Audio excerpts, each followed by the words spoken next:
Hey, it's me, MLB. Here is chapter 102 of Gains, and this one is titled Mum Down. What's she been admitted for? You asked him as he entered the staff room and grabbed his keys off the desk. I'm not entirely sure, but your dad said she had difficulty breathing, President Mike replied. Your stomach nodded up. You had a feeling it was something like that. You didn't reply, just followed him out of the staff room, out of the building and down to his car. There wasn't a lot said on the trip there. You didn't know what to say, and neither did he, so it was unusually quiet, which you found amusing because President Mike usually had a lot to say.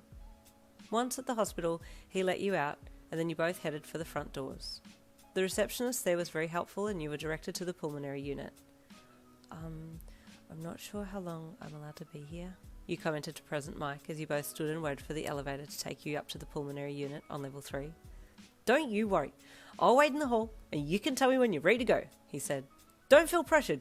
You're not on the air. I'll let Aizawa know what's going on. Okay, thank you, you said gratefully as the elevator doors opened and you both stepped in. You made it up to level 3 and got out, reading the numbers on the doors of the rooms there to find where your mum was. You found her room and knocked gently on the door that was sitting just a touch open. Mum? You asked gently as you pushed the door all the way open. Are you in here? You could hear a machine beeping and another one that sounded like it was pushing air or something, and you stepped in and walked over to the curtains around the bed. President Mike had stayed outside the door to give you some privacy, so you were entering alone. You pulled the curtain back and there was your mum in the bed with oxygen prongs up her nose and a heart monitor halter on. Mum, you said sadly, and she opened her eyes and looked at you. My baby, she mouthed. She could hardly speak, her breathing coming in short, sharp, wheezy bursts. Mum, what happened? You asked in a choked-up voice as you walked up to her bedside. Ambulance, she whispered. Breathing. Your breathing was bad, so you called the ambulance? You asked her. She nodded her head a little. How long's this been going on? You asked. A while, she whispered. I'm sorry, Mum, you said sadly, placing both hands on her arms. She gave you a weak smile, and it looked like she was trying to shake her head, obviously trying to tell you that it wasn't your fault or that it was okay. Just then there was a knock on the door and the doctor walked in. Oh, we have a visitor, he said kindly when he saw you. And you might be? I'm the daughter, you said. Ah, good. Would you mind stepping outside with me? I'd like to ask you a few questions, he said, jerking his head towards the door to get you to follow him. You both stepped out, and you gave President Mike a look as you passed him, then followed the doctor down the hall a little. Is Mum going to be okay? You asked the doctor worriedly. She has a few health concerns, he said to you. Are you aware of what she was admitted for? He then asked. You shook your head. No, I did ask her just then and she said she couldn't breathe, but that's all I know, you said. Yes, her oxygen was very low when she was admitted. We have her on oxygen right now, as well as some Ventolin and steroids. It looks like she has developed adult asthma, seeing as she has no other history of asthma. We're not sure if this is something that she has had all along, and it's only just popping up now, or if this is something new, and it's just become an issue recently. Well, he said, I did notice that Mum had been having more difficulty breathing recently. I hadn't noticed it before. I moved into a dorm school earlier this year, and since then, that's when I noticed it. You admitted. I see. Your mum also has a heart monitor on her, as when we did her blood tests it came back that her calcium score was very high. We want to keep an eye on that because that could be an indicator that she's at risk of having a heart attack, he said. Your stomach sank again.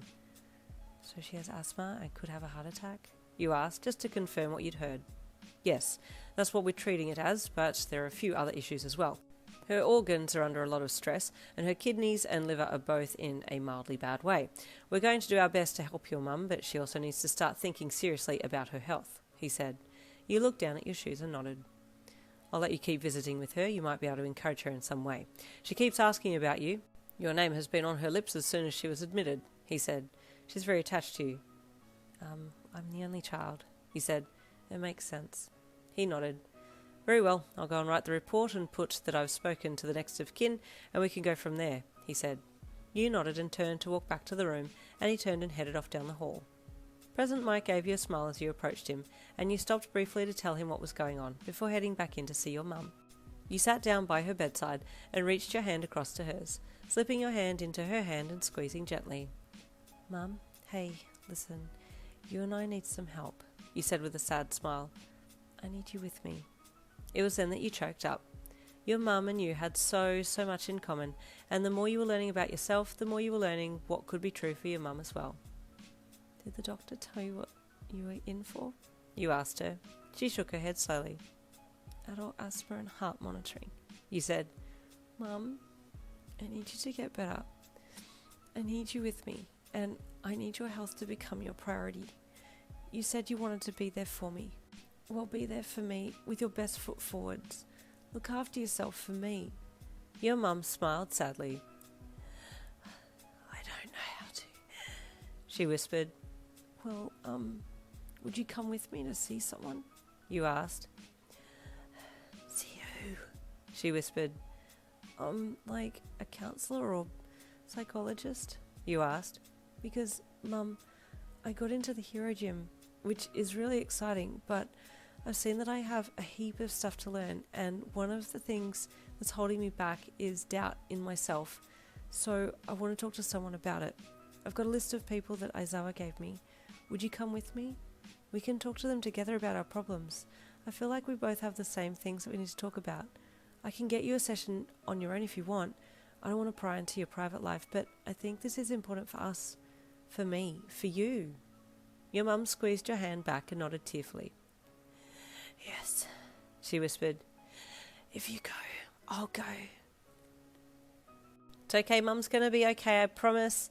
She's going to get help. She's going to be bigger, stronger and better than ever, and she's going to get her life on track. And that leads us to chapter 103 tomorrow, so I'll see you then.